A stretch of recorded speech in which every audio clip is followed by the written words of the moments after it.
Orthopaedics में कुछ और है, ठीक है, क्योंकि और कुछ इनको नहीं जो हम जानते हैं वही पढ़ा सकते हैं। तो आज इनकी इंजरीज है, ठीक है, आज तुम्हें इंजरीज अराउंड नहीं पढ़ाना चाहता। तो तब तुम कहोगे कि इंजरी है नी के around, will you say that there is injury around the knee? बताओ भाई, then should I say that there is injury around the knee?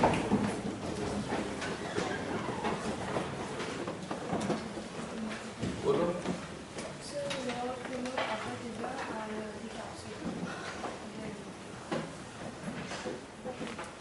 Injury around the नी हम तब कहेंगे जबकि इंजरी हो।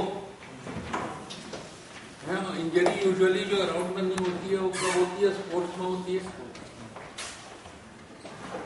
स्पोर्ट्स में ये होता है कि फुटबॉलर है, फ्लेक्स नी पे रोटेट कर गया, एक तो ये इंजरी हो गई, और रोटेट करते ही गिर गया। दूसरी इंजरी अराउंड द नी तब हो सकती है जबकि ऊपर से आप गिरे और बॉडी वेट से आपकी ये फ्लेक्स कर रही है और एक्सटेंशन मैकेनिज्म इसको खींचने की कोशिश कर रहा है। You are trying to stop the ball. पूरा का पूरा extension mechanism on the stretch है। इसका मतलब क्वाड्रिसेप्स रप्चर हुआ या पेटेला टूटा या लिगामेंटम पेटली रप्चर हुआ या टिबियल ट्यूबरोसिटी अवल्ट हो गई। तीसरी इंजरी अराउंड में नहीं ऐसे हो सकती है कि आप जो जा रहे हैं और एक बम्पर ने मारा यहाँ पे, तो हो सकता है कि टिबिया फ्रैक्चर हुई, फीवर फ्रैक्चर हुआ, पूरा का पूरा नी फ्लोटिंग नहीं हो गया। चौथी इंजरी अराउंड में नहीं ऐसे हो सकती है कि आप गाड़ी में बैठे हैं विद फ्लेक्स नी और धड़ाम से डैशबोर्ड यहाँ पे लगा क्योंकि गाड़ी में एक्सीडेंट हो गया। ठीक है। पांचवी बात यह है कि पुलिस वाले ने लाठी से मारा, यहाँ पे मारा। हाँ। छठी बात यह है कि आप ये जो डैशबोर्ड लगा, ये जो डैशबोर्ड यहाँ पे आके लगा तो पटेला का चूरा बन गया। हाँ? ये वेरियस मैकेनिज्म्स हैं इंजरी के। जबकि आप ये इंजरी सस्पेक्ट करोगे, मैकेनिज्म है। और कोई मैकेनिज्म किसी की समझ में आता हो? कभी कभी लोग पूर्णतावश क्या करते हैं, आपके हील के नीचे वो रेस कर दिया और इसके ऊपर खड़े हो गए, तो हाइपर एक्सटेंशन इंजरी भी हो सकती है। उसके बाद आप पेड़ पे गिरे, जब पेड़ पे गिरे तो एक पैर पे लैंड किए तो बहुत ज्यादा वर्टिकल फोर्स ट्रांसफर हुई थ्रू द नी, उससे भी इंजरी हो सकती है। तो बहुत सारे मैकेनिज्म ऐसे हैं जिसमें कि injury of the knee suspect करेंगे। पर नी ही इंजर हुई ये कहने के लिए there will be pain, swelling, deformity, loss of function around the knee. ठीक है। अब सवाल इस बात का उठता है कि when there is pain, swelling, deformity, loss of function around the knee, so what can be the possible injuries? What can be the possible injuries?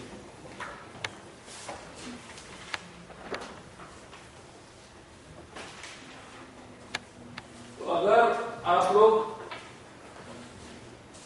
ये समझें कि ये फीमर है, ये इसके कंडाइल है, ठीक, ये टिबिया है, ये इसके कंडाइल है, यहां पे फिबुला लगी हुई है, ठीक है। इसके बाद यहां पे टिबियल ट्यूबरोसिटी है, ठीक है। अब अगर इसको आप कैप्सूल इसके लिगामेंट बनाने की कोशिश करें तो लैटरल कंडाइल से, लैम्प होता है ना, लैटरल कंडाइल से एंटीरियर क्रूशिएट लिगामेंट निकला, वो चला गया और और मीडियल कंडाइल से पोस्टीरियर क्रूशिएट लिगामेंट निकला, वो उधर चला गया। तो क्रूशिएट लिगामेंट है, कोलैटरल लिगामेंट्स हैं। लैटरल कोलैटरल लिगामेंट का कुछ पार्ट फिबुला के हेड पे अटैच होता है, और ये जो लैटरल कोलैटरल लिगामेंट का कुछ पार्ट फिबुला के हेड पे अटैच होता है, इसको पियर्स करता है बाइसेप्स का टेंडन। इसको जो पियर्स करके बाइसेप्स का टेंडन चला जाता है, इसको दो में स्प्लिट कर देते। ठीक है, इसके अलावा यहां पे आपके मेनिस्काई है, और ये सारा का सारा is covered by the synovium. It is covered by synovium. यहां कार्टिलेज है, मेनिस्काई के नीचे ये कार्टिलेज है, and of course all this is covered by synovial membrane. ठीक है, तो सबसे पहले डायग्नोसिस में क्या होता है? Site of injury, site of the problem, nature of the problem is injury. The site can be this, but अगर आप ये डायग्राम थोड़ा अच्छा सा बना लें तो आपको यहाँ पे लिगामेंटम पैटेली है, और यहाँ पे जो है आपको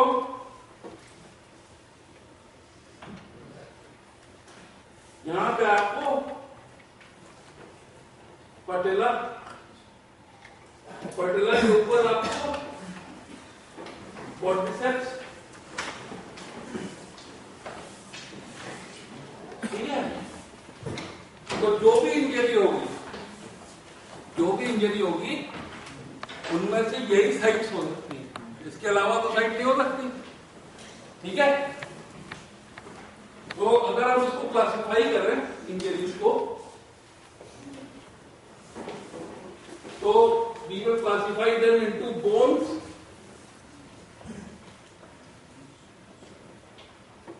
second will be ligaments,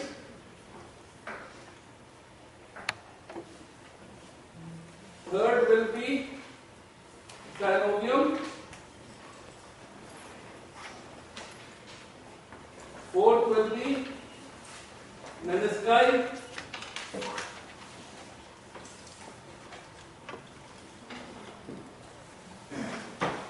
and fifth will be soft tissue around the knee. That means muscles वगैरह जो आ रहे हैं इसके जब आगे से क्वाड्रिसेप्स आ रहा है, पीछे से बाइसेप्स आ रहा है, semi membranosus, semi tendinosus, gun between two sardar. ये सारे मसल्स जो हैं ये भी इंजर हो, आगे से क्वाड्रिसेप्स, पीछे से biceps, and girl between two sardar, और एडक्टर कंपार्टमेंट से ग्रेसिलिस, और टेंसर फेशियल लाटा लैटरली। तो वो जो है वो ये हो गए। अब बोन कौन कौन सी हो गए? फीमर, लोअर एंड, ठीक, पैटेला, टिबिया, अपर एंड। जो है फीमर, लोअर एंड और पैटेला और टिबिया अपर एंड है, ये दो तरह के हो गए, इंट्रा आर्टिकुलर या एक्स्ट्रा आर्टिकुलर। सिंपल, और इसका क्लासिफिकेशन हो गया, सिंपल हो गए या कंपाउंड हो गए, और या कॉम्बिन्यूटेड हो गए। कॉम्बिन्यूटेड, इसकी स्पेलिंग याद रखना बेटा, कॉमी, COMMI। हमेशा जैसे ही तुमने कॉम्बिन्यूटेड कहा तो हम लोगों से फौरन स्पेलिंग सिखाते हैं, और वो स्पेलिंग होती है कॉम्बिन्यूटेड, MMI, कॉम्बिन्यूटेड नहीं है। ठीक है, तो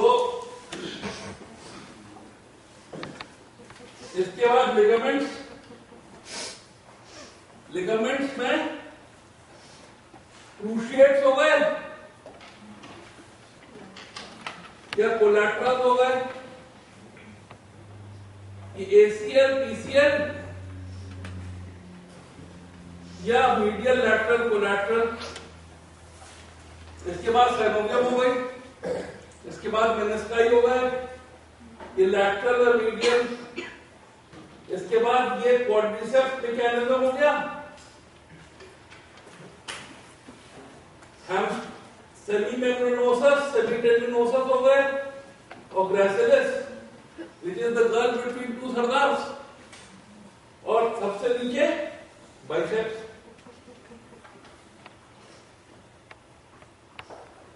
ठीक है, तो यही तो स्ट्रक्चर हो गए। ऑलराइट, अच्छा इसके अलावा इंजरी क्या हो सकती है?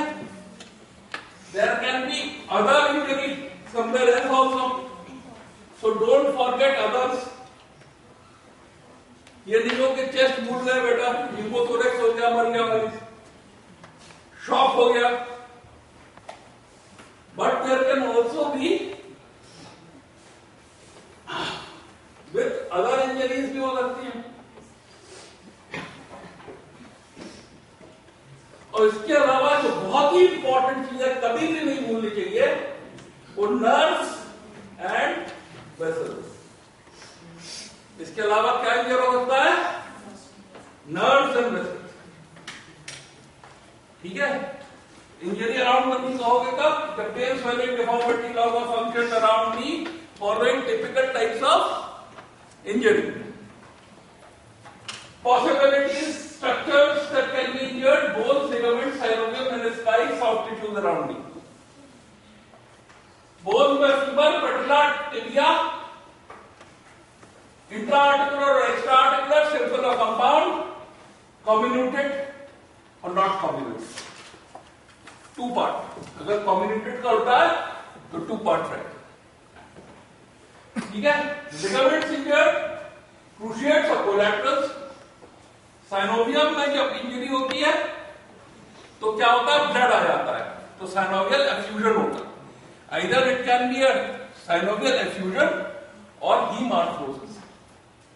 Hemarthrosis usually appears within 6 hours of injury. Synovial effusion usually appears after that. Secondly, if you aspirate the knee, you can differentiate between synovial effusion and hemarthrosis. And one important thing that you can do with the aspirate is that if you do it like this in a test tube, and the blood is containing fat globules, it means that there is a intra-articular fracture. All right?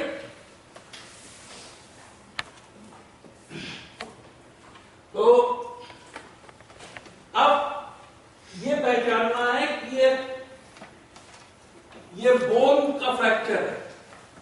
अगर तो femur के सब कंडाइल्स palpate करो, उनमें localise tenderness निकालो, उनमें displacement निकालो, उनमें लॉस ऑफ वेट बियरिंग निकालो, उनमें लॉस ऑफ फंक्शन निकालो, sitting on a chair, movement painful हो जाता है, उनमें इंस्टेबिलिटी निकालो। ठीक है, अगर पटेला फ्रैक्चर है तो पटेला को फील करो, लोकल टेंडरनेस मिलेगी, डिस्प्लेसमेंट मिलेगा। So what are the signs that the bones are fractured? Localised tenderness, displacement,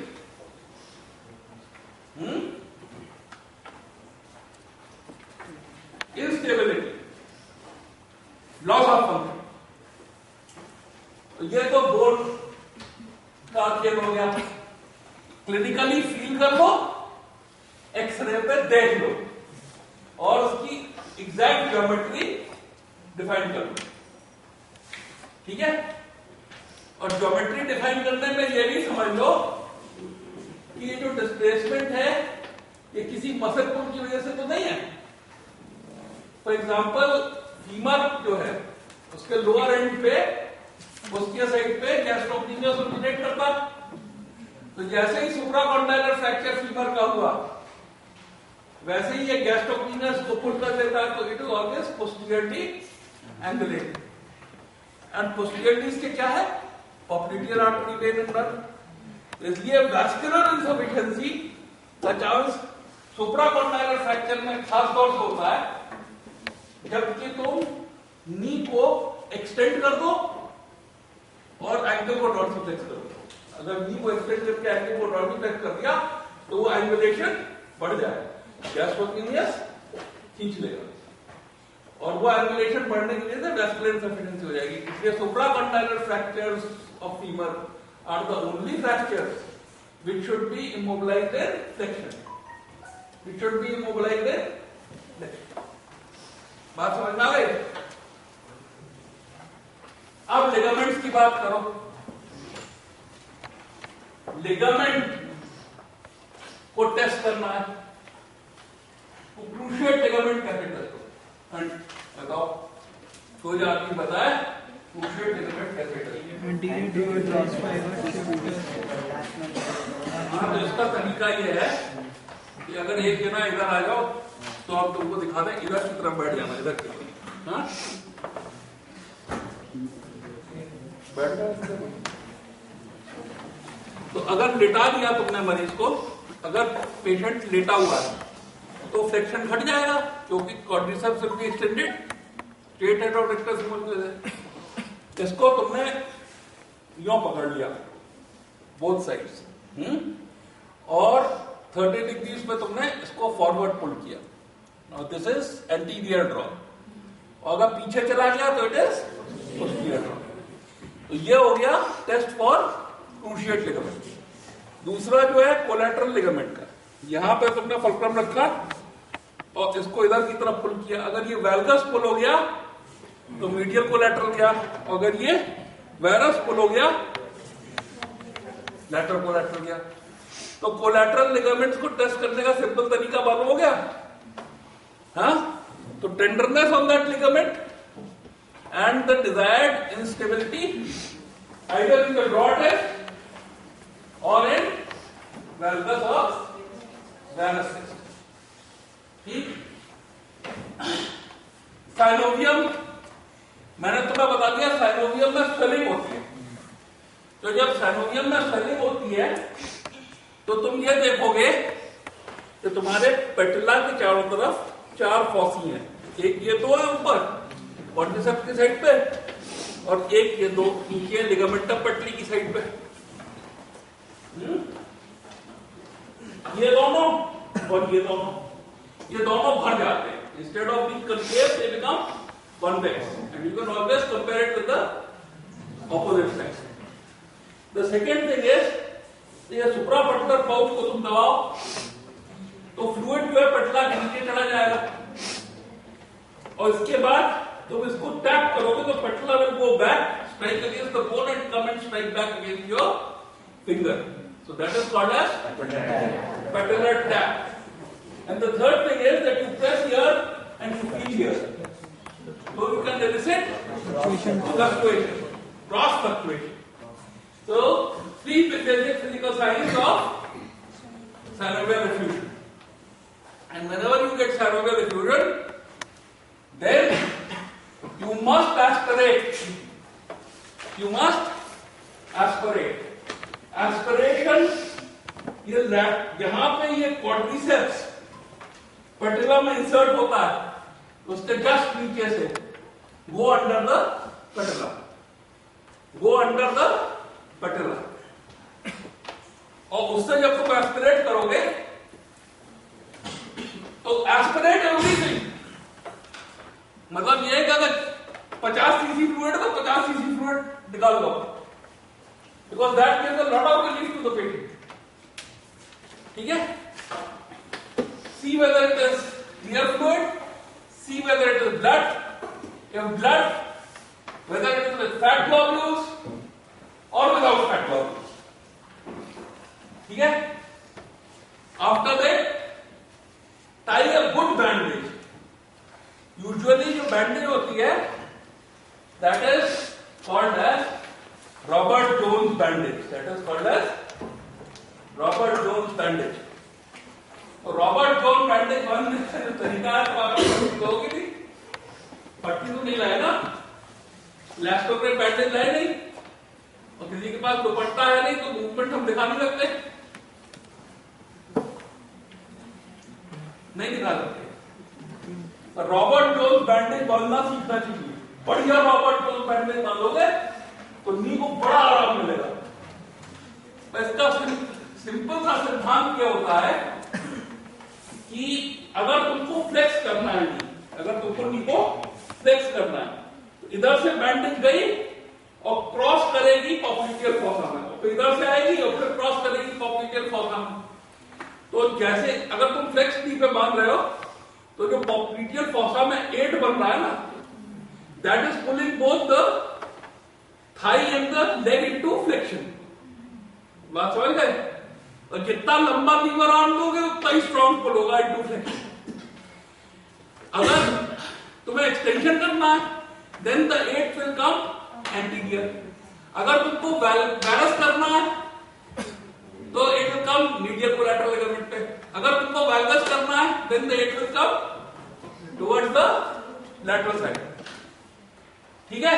अगर तुमको लॉक करना है तो एक 8 जो है पीछे जाएगा और एक 8 आगे। बात समझे? अगर ऑपोजिट 8 बांध दिया तो ना फ्लेक्स करने देगा ना एक्सटेंड करने देगा। ये बैंडेज बांधने का तरीका समझ आ गया? हाँ? और बढ़िया नी की स्ट्रैपिंग अगर कर दी तो नी चल नहीं सकता। लाओ बताया था। Thank you for that. हाँ, ये तो पुराना है हमारा दोस्त। तुम्हारा यहाँ पे तुम यहाँ पे खड़े हो। हाँ, सपोजिंग इज लाइक, सपोजिंग ये बेचारा झूठ नहीं बोल रहा पर ये लाइक कर रहा, इधर कैसे ही रखो। अब मैंने अगर इसको यहाँ से इधर की तरफ बांधा और इधर क्रॉस करके इधर की तरफ बांधा तो जैसे जैसे मैं इसको कसता जाऊंगा ये फ्लेक्स होता जाएगा क्योंकि 8 पीछे है। प्रिंसिपल समझ में आ गया? हाँ? और जब 8 क्रॉस करता है नी को तो कभी भी बैंडेज की एज नी पे नहीं आता। सर इधर लॉकिंग बना है। देखो इधर से इसने इसको नीचे खींचना शुरू किया ना, और इधर से जाके इसको इधर खींचना शुरू किया। ठीक है? अब क्या हुआ कि ये इधर एक बार घूम गया, इधर घूम गया। अब की बार जो आया ये एंटीरियरली आया। इसका मतलब ये नीचे गया था, ये जो घूम गया पूरा, और अब की बार जो आया ये एंटीरियरली आया। तो एंटीरियर वाला 8 जो है उसको एक्सटेंड कर रहा है और पोस्टीरियर वाला 8 क्या कर रहा है? फ्लेक्स कर रहा है। तो लॉक हो गया। ठीक है?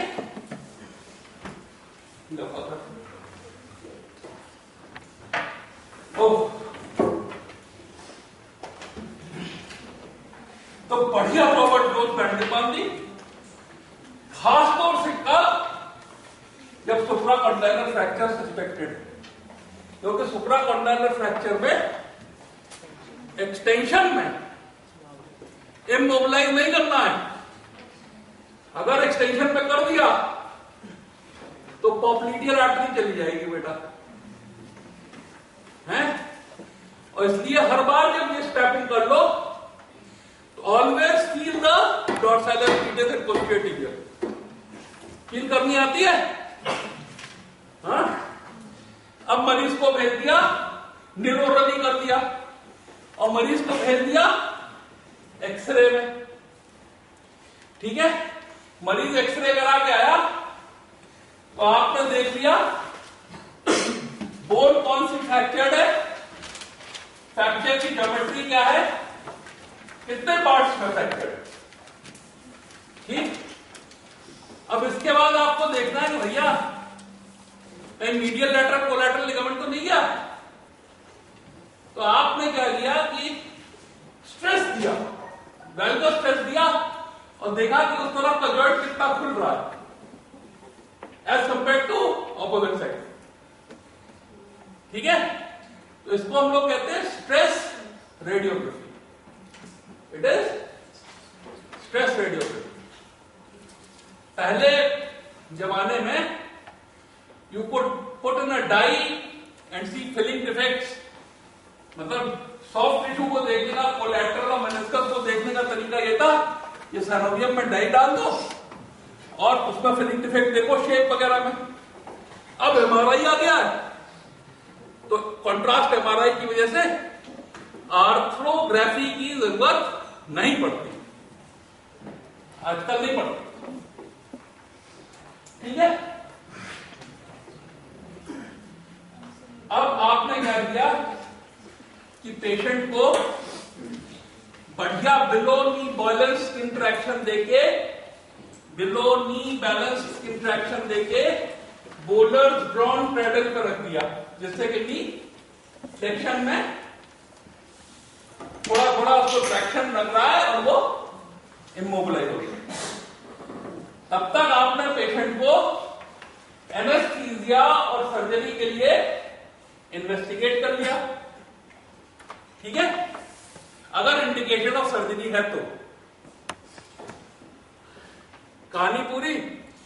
अब इसके बाद आपने क्या किया कि आपको फ्रैक्चर का क्या करना है, reduce, retain, rehabilitate. Reduce, closed और ओपन। अगर आर्टिकुलर सर्फेस इन्वॉल्व है तो ओपन, और अगर आर्टिकुलर सर्फेस नहीं इन्वॉल्व है तो क्लोज। ओपन का दूसरा indication, when close reduction fails. सही, बिल्कुल पक्की बात है, कोई प्रॉब्लम नहीं। हाँ, अब रिटेन कैसे? अगर क्लोज है तो ट्रैक्शन से रिटेन कर सकते हो, प्लास्टर से रिटेन कर सकते हो, ब्रेस से रिटेन कर सकते हो,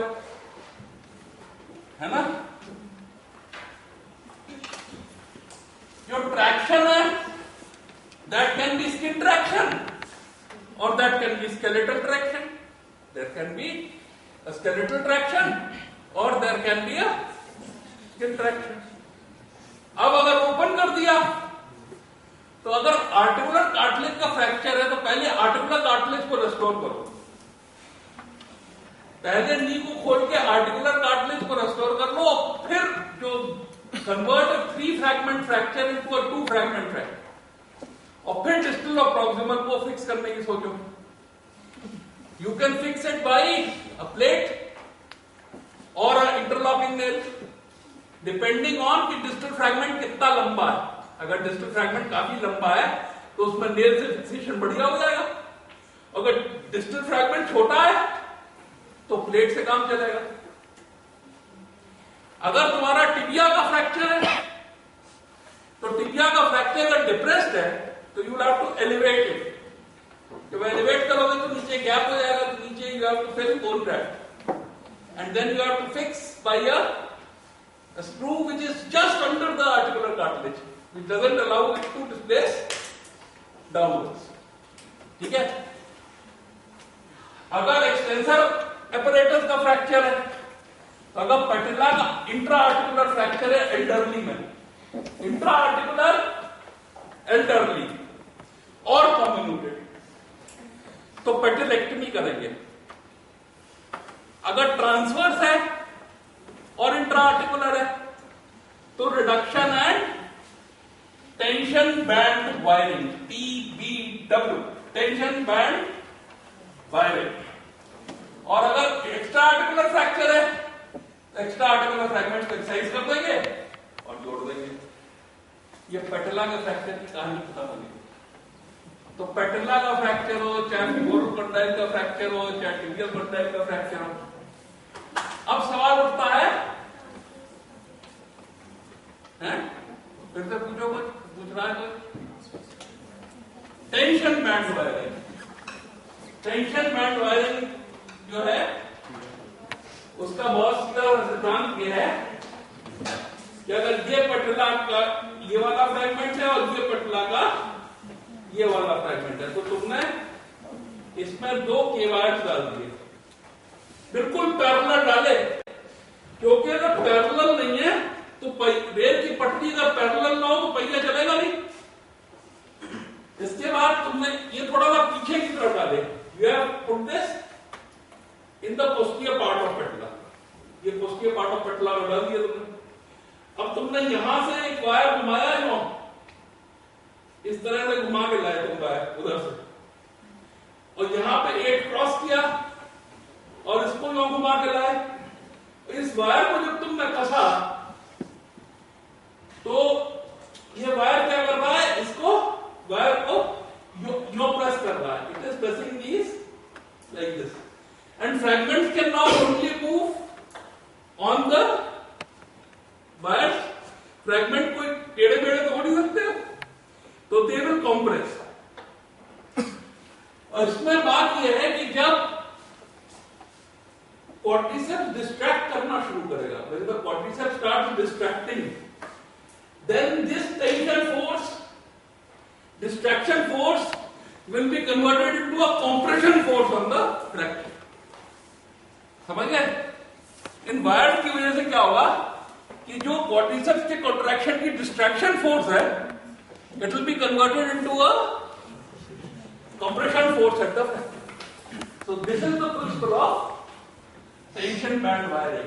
It can be used in olecranon, it can be used in patella, it can be used at many places, okay? और जहां पे distraction को compression में convert करना हो, वहां पे you use the tension band principle। olecranon, lateral condyle, patella, medial malleolus, many places you use the same principle, which is called as the tension band principle। Alright? थोड़े से metal में बढ़िया बायोमैकेनिकली strong articular cartilage का compression produce कर देंगे आप, जिससे कि आगे ऑस्टियोआर्थराइटिस ना हो। पर अगर फ्रैक्चर कॉम्बिन्यूटेड है, अगर फ्रैक्चर एल्डरली में है जिसमें ऑलरेडी ऑस्टियोआर्थराइटिस है, then patella is better out than inside. Patella का फायदा क्या है? पेटेला का फायदा यह है कि अगर ये फीमोरल कंडाइल है और ये टिबियल कंडाइल है और यहां पे पेटेला है, तो ये जो क्वाड्रिसेप्स की फोर्स आ रही है, ये क्वाड्रिसेप्स की जो फोर्स आ रही है वो पेटेला की वजह से बहुत ऑब्लिकली लग रही है on the tibial tuberosity, because the patella keeps the quadriceps away from the femoral condyle. तो ये अगर एक्सिस ऑफ फ्लेक्शन है, इससे इसका डिस्टेंस बहुत बढ़ गया। इसमें जो जब फोर्स की जो बढ़ती है तो it has got a horizontal component and it has got a vertical component, parallelogram of forces की वजह से। तो हॉरिजॉन्टल कंपोनेंट में जब नी कंप्लीटली एक्सटेंडेड है तब भी फोर्स क्वाड्रिसेप्स की लग सकती है ना? अगर नहीं तो नी अगर कंप्लीटली एक्सटेंडेड है तो क्वाड्रिसेप्स टिबिया को केवल ऊपर खींचेगा, एक्सटेंशन हो गई। बात समझ में आई? नहीं है। अगर ये क्वाड्रिसेप्स ऐसे आ गया नी के रिलेशन में तो इसको ये ऊपर ही तो खींचेगा, तो tibia will go against the knee, it will have no extension force. पर अगर ये ऑब्लिकली है लाइक दिस, तो there will be a vertical component and there will be a horizontal component depending on this angle. तो extension में भी जो है क्वाड्रिसेप्स एक्सटेंशन का एक्ट करता रहे, इसलिए पेटेला जरूरी है। समझ में आ गई? ये पकड़ो। इसके बाद मेनिस्काई। मेनिस्काई की दो प्रॉब्लम होती हैं, एक तो लॉकिंग हो जाए है और एक खटखट हो जाए, एक सेकेंडरी ऑस्टियोआर्थराइटिस हो जाए। तो अगर मेनिस्काई की ये प्रॉब्लम है तो arthroscopic, partial resection, complete resection और repair. Arthroscopic, partial resection, complete resection और रिपेयर। रिपेयर में जो उसका वो है उसके अंदर थोड़ा फाइब्रिन क्लॉट भरो और ऐसे स्टिच लगा के उसको बकेट हैंडल को वापस उसमें स्टिच कर लो। जो पेरिफेरल टियर होते हैं मेनिस्काई के, वो रिपेयर में हील कर जाते हैं क्योंकि वो वाला पोर्शन मेनिस्काई का वैस्कुलर होता है। ठीक है। अब लिगामेंट्स, तो अगर लिगामेंट अनस्टेबल है, वो 3-4 हफ्ते में पता लग जाएगा, तो आर्थ्रोस्कोपिक रिपेयर। जब क्रूशिएट लिगामेंट को रिपेयर करते हैं तो क्रूशिएट लिगामेंट की खास बात यह होती है कि जिस पॉइंट पे वो अटैच्ड है, फीमर पे या टिबिया पे, during suction and extension, full range, the distance between 2 point should remain the same. नहीं तो वो अगर स्ट्रेच और रिलैक्स होने लगा तो वो फ्लेक्शन एक्सटेंशन को लिमिट कर देगा।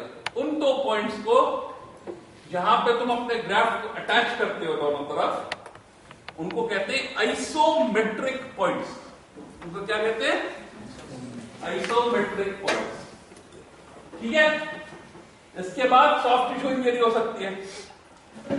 अगर सॉफ्ट टिश्यू इंजरी है तो rest and relax and allow it to heal. अगर उसकी वजह से कोई फंक्शनल डेफिसिट है, देन ओपन एंड रिपेयर। अब तुम ये बताओ, तुम्हारी जितनी भी स्लाइड है 50 को, वो सारी कवर हो गई नहीं हो गई? और अभी भी 15 मिनट बचा है। कुछ छूटा? Anything you want to add?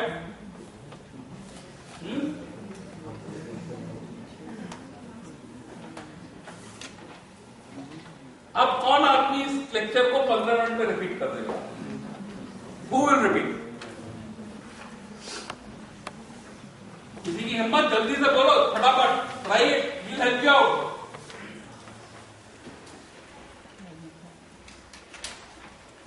Type of injury, typical type of injury, pain, swelling, deformity, loss of function around knee.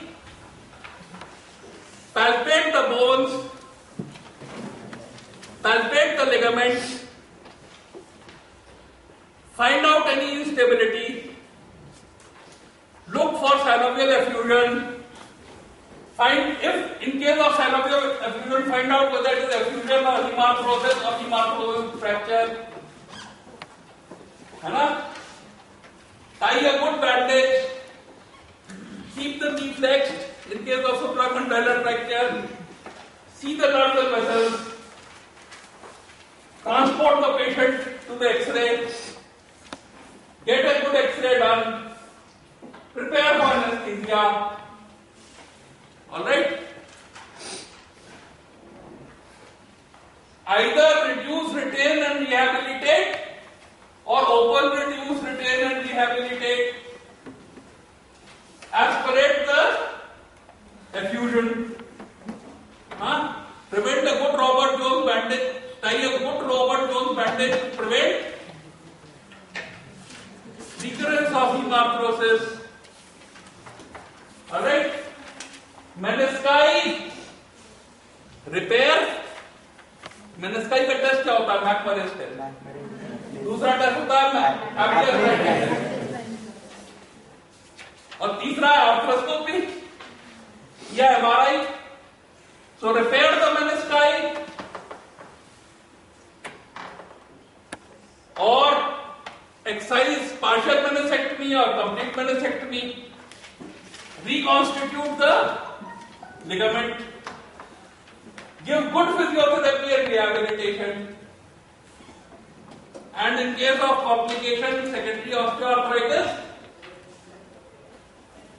treat appropriately, which means physiotherapy, braces, knee raise, heat, anti-inflammatory analgesics, and when the bone starts deforming, then total knee replacement.